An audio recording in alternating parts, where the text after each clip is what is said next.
और 12th math में आप सभी का स्वागत है। हमारा वीडियो लेक्चर है आज 13वां और 3D ज्योमेट्री का जो चैप्टर चल रहा है हमारा वो समाप्ति की ओर है। क्वेश्चन आंसर हम करेंगे इसके। आपको लगभग बोर्ड से संबंधित सभी अच्छे क्वेश्चन, रिलेटेड क्वेश्चन, पूरी थ्योरी इसकी कंप्लीट करा दी है। क्वेश्चन आंसर का सिलसिला फिर भी जारी रहेगा। देखिए बोर्ड के ऊपर दो क्वेश्चन लिखे हुए हैं। पहले इस क्वेश्चन की बात करते हैं।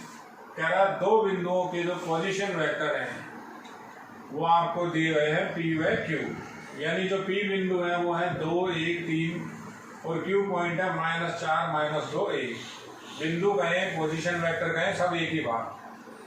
दो बिंदुओं के अगर पोजीशन वेक्टर दिए गए हैं तो Q से गुजरने वाले और PQ के समतल, PQ के लंबवत समतल का समीकरण ज्ञात करो। यानी ऐसा समतल आपको निकालना है जो Q बिंदु से तो गुजरता है और जो PQ सदिश है उसके लंबवत है।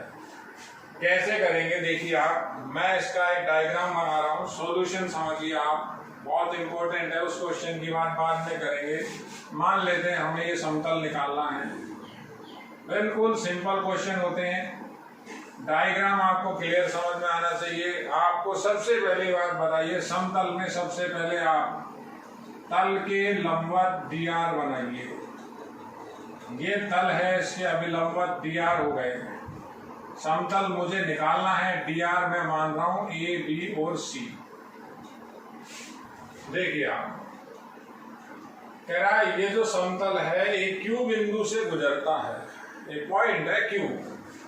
तो Q को मैं वापस, ये अगर Q बिंदु में अगर लिख रहा हूं यहाँ, तो मैं इसे ऐसे लिख देता हूं। देखिए वापस बिंदु की फॉर्म में -4, -2 और 1। ये Q बिंदु से गुजरता है, इस बिंदु से जा रहा है। और जो PQ है उसके लंबवत हो, तो देखिए आप, ये जो रेखा है Q बिंदु तो ये हो गया आपका। अब P बिंदु ऊपर लिखें या नीचे लिखें, कहीं भी लिख सकते हैं आप। ये P बिंदु हो गया, ये पॉइंट P हो गया। तो P पॉइंट के कोऑर्डिनेट आपको दे रखे हैं 2, 1 और 3। अब कैसे समझेंगे, ये समतल है, ये समतल के दिक् अनुपात है। देखिए आप, और जो ये PQ है, ये Q बिंदु तो देखिए यहां पर है, ये रहा Q बिंदु। तो क्या कर रहा है, समतल को टच कर रहा है, समतल Q बिंदु से जाता है और P ये रहा। तो ये रेखा के dr रेखा की दिशा में ही होते हैं, लेकिन जो समतल का तल होता है, समतल के तल में जो समतल के dr होते हैं तल के अभिलंबवत होते हैं। तो देखिए रेखा और समतल के dr आपस में समानांतर हो जाएंगे। देखिए पिक्चर से, ये dr तल के लंबवत है, देखिए ये।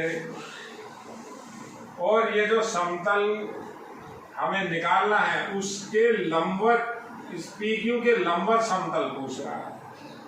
तो दोनों के दोनों dr आपस में समानांतर का ही व्यवहार करेंगे। मैंने आपको बताया था जब एक समतल हो और दूसरी रेखा हो तो लंबवत की कंडीशन समानांतर में बदल जाती है, समानांतर की कंडीशन हो लंबवत में बदल जाती है। ऐसा ही है, पिक्चर समझिए। Q बिंदु से जा रहा है और ये जो PQ रेखा है ये समतल के लंबवत है। ये जैसे समतल है तो ये आपका वो PQ रेखा है।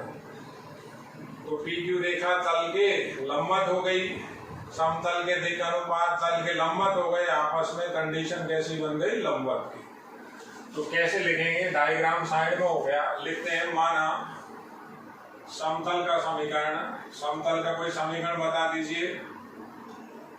समतल का समीकरण किस तरह से बताएंगे हम, हमने जैसे इसमें dr माने, हमने समतल का समीकरण लिख दिया ax by cz plus b बराबर 0 नंबर 1। ये हमने घातीय रूप में बनाया है और बाद में हम इसे किस रूप में कन्वर्ट कर सकते हैं, सदिश रूप में भी कन्वर्ट कर सकते हैं, जैसा वो चाहेगा। उसके बाद अब बात करते हैं, देखिए रेखा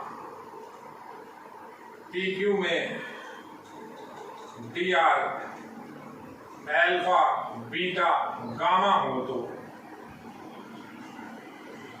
तो अल्फा बीटा गामा का मान कैसे निकलेगा? अल्फा बीटा गामा समझिए, मैंने आपको बताया था अगर रेखा पर दो बिंदु हों, अगर कोई भी रेखा पर, ये मान लेते हैं कोई रेखा है, इस रेखा पर दो बिंदु हैं x1 y1 z1 और दूसरा बिंदु x2 y2 z2, तो इस रेखा में जो dr होते हैं संगत निर्देशांकों को आपस में घटाने से प्राप्त हो जाते हैं।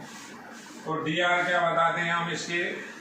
x2 minus x1 y2 minus y1 और z2 माइनस z1, ये dr होते हैं।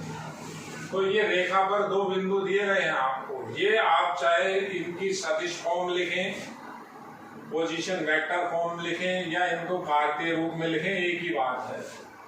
तो alpha beta gamma D R मान लिए, तो कैसे घटाएं? कैसे भी घटा लें, 2 माइनस माइनस 4, अगला हो गया 1 माइनस माइनस 2 और अगला हो गया 3 माइनस 1। तो जो डी आर हमारे बने वो 6 हो गया, 3 हो गया, 2 हो गया। ये डी आर किसके हो गए? इस रेखा के। तो डी आर यहाँ लिखें, तो इसके डी आर हुए 6, 3 और 2। देखिए अब कंडीशन क्या लगाएंगे आप? समानांतर की। समानांतर क्यों? तल के लंबवत तो दिक् अनुपात, समतल के होते हैं, रेखा अभिलंबवत है ही, तो दोनों के दोनों कैसे हो गए? समानांतर। लिख रहा हूं, समतल में डी आर तल के अभिलंबवत होते हैं, अभिलंबवत होते हैं, अतः समतल के डी आर व रेखा के डी आर परस्पर समानांतर होंगे या समानांतर का व्यवहार करेंगे। तो लिखें भाई, a upon alpha 6, b upon beta 3 और c अपॉन गामा 2, इसको बराबर मैंने ए मान लिया, कुछ भी मान सकते हैं आप। तो मेरे पास ए बी सी का मान आ जाएगा। ऐसे क्वेश्चन बेटा कई कर चुके हैं, पाठ बड़ा इम्पोर्टेंट है, समाप्ति की ओर है। देखिए आप, तो ए का मान हमारा आ गया, ए बराबर 6f, बी बराबर 3f और सी बराबर 2f। ये ए बी सी के मान कहाँ रखने होते हैं? समीकरण 1 में। ए बी सी का मान 1 में रखें तो बाय 1 समीकरण 1 से,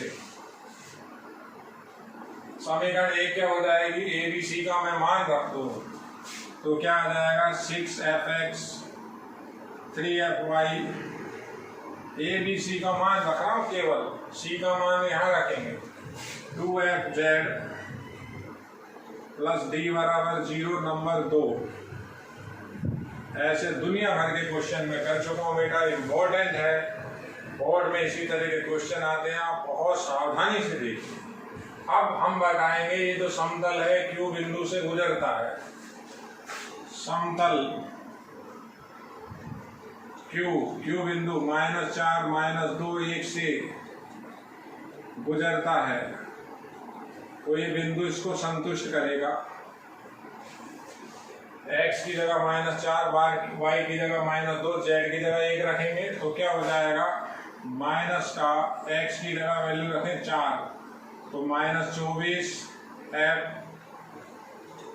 माइनस का 6f और प्लस का 2f प्लस का d बराबर 0। d की वैल्यू आ जाएगी आपकी, d की वैल्यू कितनी आ जाएगी? ये आपके हो गए 30 -28, तो ये आ गया 28f। ये जो d का मान आया, d का मान कहाँ रखना है? वापस 2 में।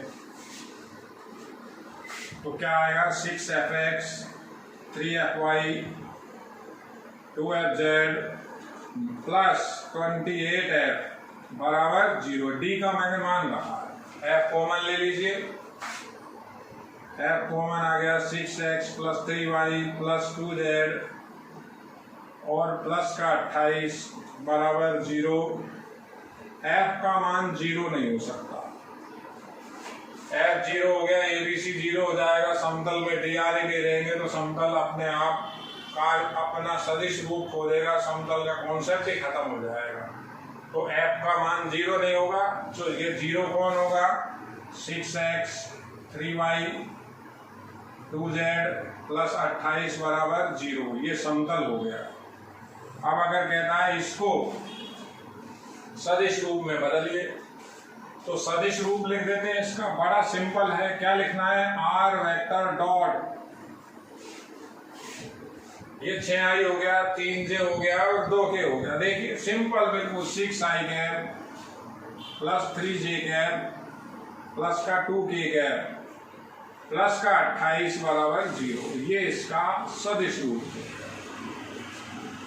आर वेक्टर रख के डॉट प्रोडक्ट कराएंगे, ये आ जाएगा। देखिए बहुत इंपॉर्टेंट क्वेश्चन है। अगले क्वेश्चन की बात करते हैं। इसके बाद क्या था, एक बिंदु जिसका पोजीशन वेक्टर दे रहा है, एक बिंदु जिसका पोजीशन वेक्टर, देखिए ऐसे बिंदु पोजीशन वेक्टर यानी बिंदु दे रखा है 2 -1 -4 से समतल इतने की लंबवत दूरी याद करो।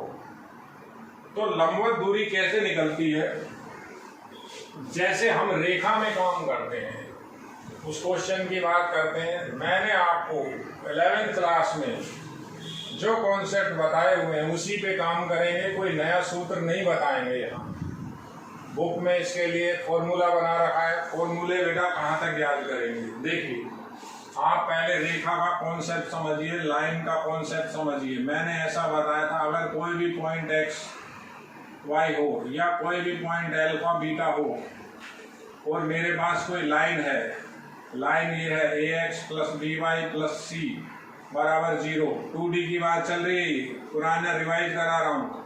तो इस पे इससे लंब डालना है, लंब यानी 90, लंबवत दूरी 90 पे ही होती है हमेशा, दूरी या लंबवत दूरी एक बात होती है। तो अगर ये दूरी d हो तो d हम कैसे निकालते थे, d निकालते थे मापांक, इस बिंदु को इसका वन साइड 0 करके वहां रखते थे, x की जगह अल्फा, y की जगह beta, a alpha b beta plus c। देखिए और अंडर रूट में x के गुणांक का वर्ग और y के गुणांक का वर्ग। तो यहाँ भी हम यही कॉन्सेप्ट लगाएंगे सेम।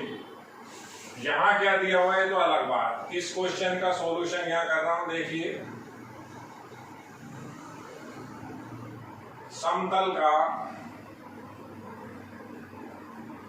सदिश रूप दे रहा है, कोई बात नहीं। समतल का सदिश रूप है are vector dot 3i -4j plus के 12k -9 बराबर 0। ये सदिश रूप को आप कार्तीय रूप में बदल दीजिए। कैसे बदलेंगे, आर वेक्टर का मान रखें, आर वेक्टर फिक्स होता है, एक्स आई कैप वाई जे कैप जेड के cap dot product 3i 4j plus 12k cap -9 बराबर 0।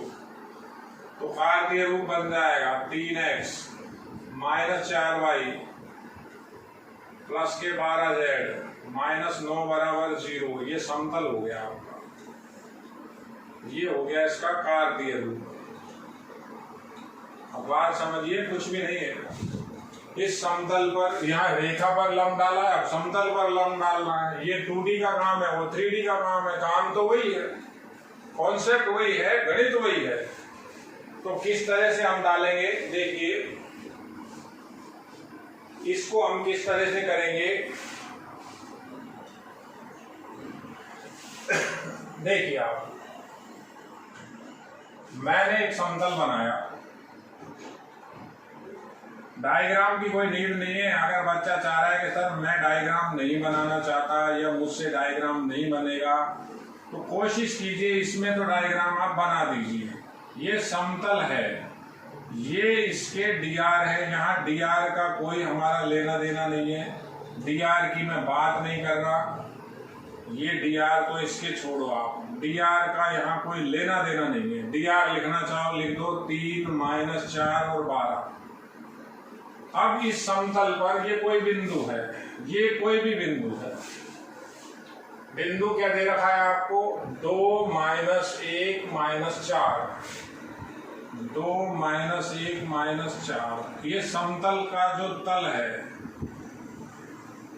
ये इसका तल हो गया। इस पर लंब डालना है, 90 है। लंब की लंबाई आप कुछ भी लिखिए, d लिख दी। तो क्या करना है, इस बिंदु से इस पर डाले गए लंब की लंबाई d हो। लिख रहा हूं, समतल पर बिंदु, बिंदु कौन सा है? 2 - 1 - 4 से डाले गए लंब की लंबाई d हो,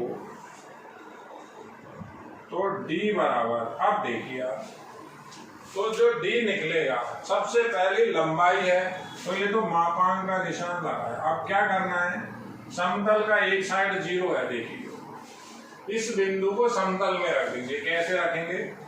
3x की जगह 2, -4 y की जगह -1 और प्लस में क्या आएगा?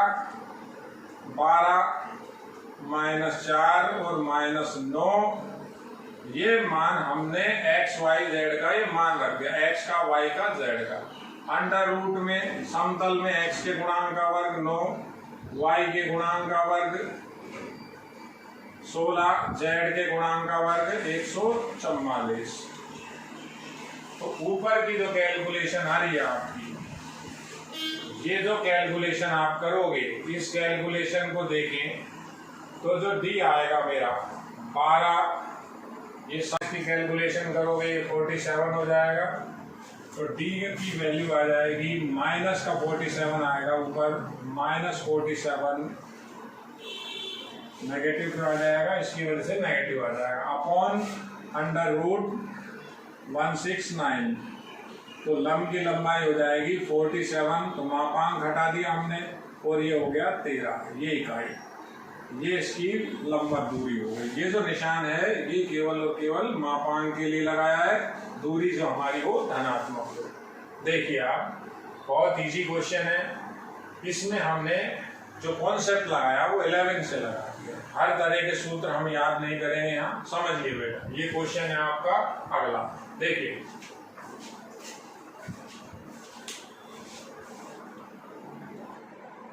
विद्यार्थियों, अगला क्वेश्चन इंपॉर्टेंट क्वेश्चन है, भी कह रहा है वह अनुपात ज्ञात कीजिए जिसमें ये दो बिंदु दे रखे हैं P व Q, जिसमें P व Q को मिलाने वाली रेखा को निर्देशी समतल काट के गुजरते हैं।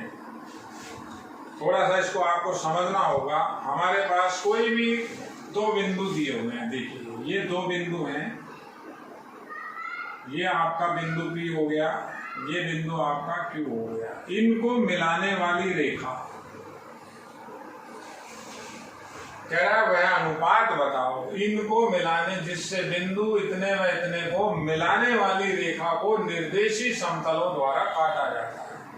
मान लेते हैं इसका कोई भी बिंदु R है, जो R बिंदु है वो इस पूरी रेखा को m/n में विभाजित करता है।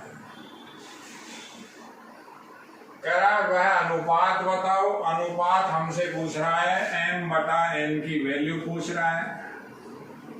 समझना थोड़ा क्वेश्चन, m/n हमें फाइंड आउट करना है, जिससे P व Q को मिलाने वाली रेखा को m/n में अगर विभाजित करें तो जो निर्देशी समतल हैं वो काट के जाते हैं, यानी R बिंदु से निर्देशी समतल गुजरते हैं।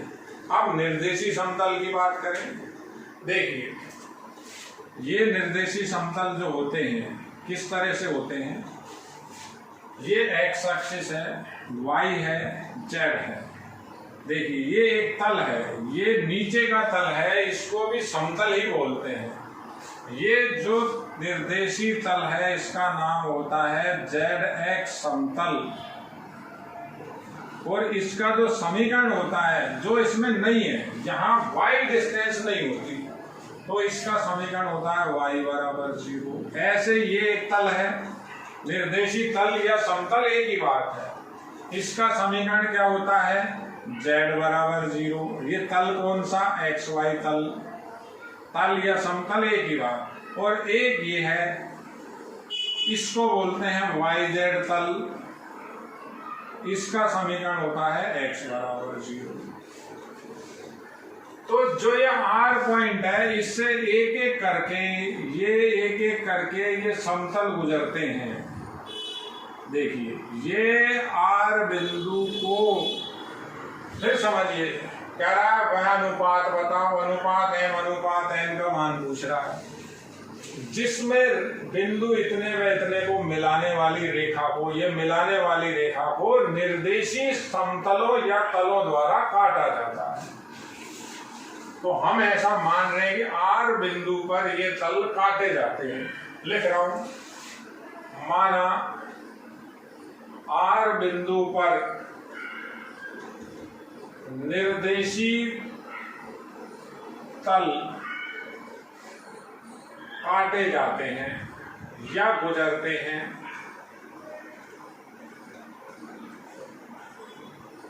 तो अलग अलग अनुपात आएगा। 3 क्वेश्चन है ये।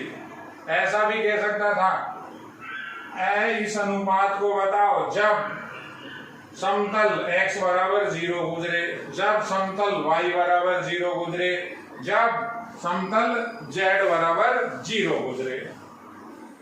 समझे आप? अब किस तरह से करेंगे अपन इसको, सबसे पहले R बिंदु का मान निकालेंगे। तो R की निर्देशांक बिल्कुल सिंपल बता रखे हैं। P की वैल्यू है आपकी -2 4 7, Q की वैल्यू है आपकी 3 -5 8। तो ये R के निर्देशांक क्या हो जाएंगे, डायग्राम दोनों बनेंगे। R के निर्देशांक,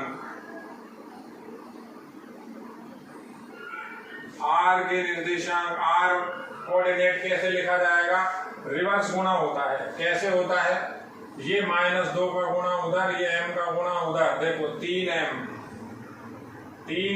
ये m का पहला x कोऑर्डिनेट, n का इस x कोऑर्डिनेट से, -2n अपॉन नीचे उनका योग, ये पहला। दूसरा कैसे, m का गुणा वहां -5m और n का गुणा यहाँ प्लस का 4n बटा m प्लस n। और तीसरा आ जाएगा m का वहां गुणा 8m और इस n का इससे गुणा 7n बटा m प्लस n। ये आपका R कोऑर्डिनेट आ गया। अब सवाल की लैंग्वेज को थोड़ा सा समझना होगा। लैंग्वेज की बात है, इसमें कुछ भी नहीं है। कह रहा है कि क्या बता रहा है, कह रहा है इस R बिंदु के द्वारा ये तीनों समतल कटते हैं। किस अनुपात में कटते हैं, अनुपात पूछ रहा है। तो हम क्या लिखेंगे, पहली कंडीशन, पहला सवाल, जब XY समतल R से गुजरे, तो XY समतल का समीकरण क्या होता है, XY का समीकरण, XY तल का समीकरण, XY तल का समीकरण z बराबर 0। यानी इस बिंदु पर ये समतल स्थित है, तो R बिंदु इस समतल को संतुष्ट करेगा। अभी किया था एक पहले सवाल, अगर कोई भी बिंदु किसी समतल पर स्थित है तो उसकी समीकरण को संतुष्ट करता है। ये R बिंदु को इसके अंदर रखो, x तो है ही नहीं, मुझे क्या करना है, x का ये मान रखना है, y का ये रखना है, z का ये रखना है। तो मैं इसको ऐसा भी तो लिख सकता हूं, 0x 0y 1z बराबर 0। देखिए अब ये बिंदु को यहां रखना है आपको, तो ये तो है ही नहीं, तो z का मान ये रखें, तो क्या आ जाएगा 8m प्लस 7n बटा m प्लस n बराबर 0। ये उधर चला गया 8m प्लस 7n बराबर 0। 8m की वैल्यू आ गई -7n, m बटा n की वैल्यू आ गई -7 बटा 8, यानी m अनुपात n आ गया 7 अनुपात 8। और ये जो विभाजन है ये बाह्य विभाजन है। अगर ऋणात्मक आता है तो बाह्य विभाजन होता है, धनात्मक आता है तो अंत विभाजन होता है। ये पहले का आंसर। तो अनुपात क्या आ गया 7 अनुपात कितना 7 अनुपात 8। कैसा विभाजन? बाह्य विभाजन। अब ऐसे ही दूसरा पॉइंट इसी के अंदर किस तरह से करेंगे? जब YZ समतल R से गुजरे तो YZ का समीकरण क्या होता है? YZ का समीकरण होता है x बराबर 0। तो R बिंदु इस समतल को संतुष्ट करेगा। ये 1 हो गया, ये 0 हो गया, ये 0 हो गया। अब कैसे लिखेंगे? इसके अंदर हम क्या रखेंगे? अब हम ये बिंदु इसमें जाएगा, ये समतल z x बराबर 0 है, x बराबर 0 पर ये बिंदु है। ये रहा देखिए, ये एक बार x बराबर 0 बनेगा, यही समतल एक बार y बराबर 0 बनेगा, यही एक बार z बराबर 0 बनेगा। तो इसके अंदर वैल्यू रखें, इस बिंदु को यहां रखें तो आपका आता है 3m minus 2n upon m plus n बराबर 0। तो 3m माइनस 2n बराबर 0, यानी 3m बराबर 2n, यानी m बटा n की वैल्यू 2/3। तो अब क्या हुआ? m अनुपात n आ गया हमारा 2/3। ये कैसा विभाजन? अंत विभाजन। ये दूसरा आंसर। 3 क्वेश्चन है बेटा इसके अंदर। देखिए, अब ऐसे ही एक समतल और बचा। हमने एक एक करके सारे समतल लिए। x बराबर 0 हो गया, z बराबर 0 हो गया, एक zx समतल और बच गया। तो जब zx समतल R से गुजरे तो zx तल का समीकरण होता है y बराबर 0। तो R बिंदु इसको संतुष्ट करेगा। y बराबर 0 लिखते हैं। आप देखिए, ये 1 हो गया। अब y की वैल्यू रखें। y की वैल्यू कैसे रखेंगे? ये समतल में बिंदु रख दें आप। तो माइनस का 5m प्लस का 4n, x का भी मान रखा, y का भी रखा, z का भी रखा, वो तो है ही 0। तो m प्लस n, ये वहां गया -5m बराबर माइनस का 4n, ये तो 0 हो गया था। तो माइनस से माइनस m बटा n 4/5। देखिए, तो अब अनुपात कितना आया? 4/5। फिर अंतर विभाजन। ये आपका क्वेश्चन है, बहुत इंपॉर्टेंट है। ये भी थोड़ा सा आपको समझना पड़ेगा कि ये जो निर्देशी तल होते हैं, ये आपको मैंने पूरी जानकारी दे रखी है। निर्देशी तल 3 होते हैं। जैसे आप किसी भी दीवार का कॉर्नर देखेंगे तो आपको तीनों तल अलग अलग समझ में आएंगे। जो सा तल है XY तल है तो उसमें z बराबर 0 समीकरण है। YZ तल है तो x बराबर 0 उसका समीकरण होता है। ZX तल है तो y बराबर 0 उसका समीकरण होता है। ये इनके समीकरण लिखे हुए हैं। z बराबर 0, x बराबर 0 और y बराबर 0। ये भी अपने आप में समतल होते हैं जिनको हम निर्देशी समतल बोलते हैं। एक बार ये जो R बिंदु को XY समतल काट के जाएगा, एक बार YZ समतल काट के जाएगा, एक बार ZX समतल काट के जाएगा। तो ये बिंदु इस समतल पर स्थित होगा, इस समतल की समीकरण को संतुष्ट करेगा। इस बिंदु से मैंने एक एक बार ये तीनों समीकरणों को संतुष्ट करवाया है। अलग अलग अनुपात आए हैं। अगर अनुपात ऋणात्मक होता है तो हम कहते हैं कि वो जो विभाजन होता है वो बाह्य विभाजन है। अनुपात कभी भी माइनस में नहीं होता। ये क्वेश्चन भी देखिए बेटा, ये भी इंपॉर्टेंट है।